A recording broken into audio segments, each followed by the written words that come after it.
Hi, welcome to the first of 5 videos that we're going to use to talk about CQ. CQ is an abbreviation for cultural intelligence. It's different from IQ in that IQ is your intelligence quotient. It's the raw score that you get on a particular kind of test that expresses mostly your ability to think mathematically and linguistically. It's a pretty narrow range of ability that's measured, but for a long time that was the way to talk about how someone was smart. A person was smart if they had a high IQ, and not smart if they had a low IQ.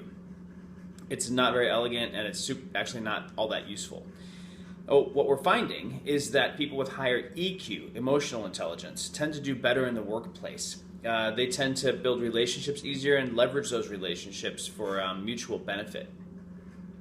We're also finding, though, that EQ, emotional intelligence, doesn't translate across cultures. And so another intelligence has emerged called CQ, cultural intelligence. Your cultural intelligence is a measurable, malleable competency. It's a trait that accurately measures your likelihood of succeeding cross-culturally. That's the word you see on the top of the board back here. Malleable. So you can actually develop your cultural intelligence over time. You can take concrete steps that increase your cultural intelligence, make you culturally smarter, more likely to succeed in multicultural or cross-cultural environments. And as the world continues to change rapidly along axes that many of which were not anticipated, increasingly you're going to find yourself in cross-cultural situations. For everything from social situations to business situations, and everything in the middle and above and below those kinds of situations, you're going to find yourself needing to be able to communicate across the cultural barrier, or to understand communication across the cultural barrier, and to be able to thrive as a person in those settings. Your ability to do that is your CQ.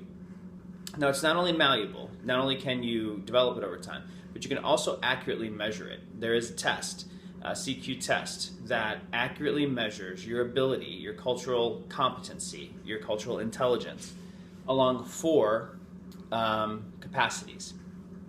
Drive, your motivation to cross the culture. Knowledge, what you know about another culture or other cultures, or how cultures work, really.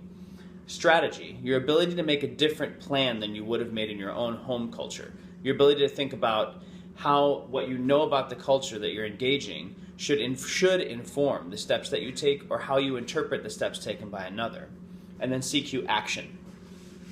Your likelihood and ability to do the right thing, to do something differently than you would have in your home culture, or in a monocultural situation, because you're in a multicultural or cross-cultural setting. As you develop these 4 competencies, your total cultural intelligence increases. And that is usually a pretty good predictor, a pretty accurate predictor of whether or not you'll be successful in your cross-cultural endeavor. The next 4 videos are going to be conversations about each of those 4 competencies, with some tips on how to improve your cultural intelligence in each one. All right, see you there.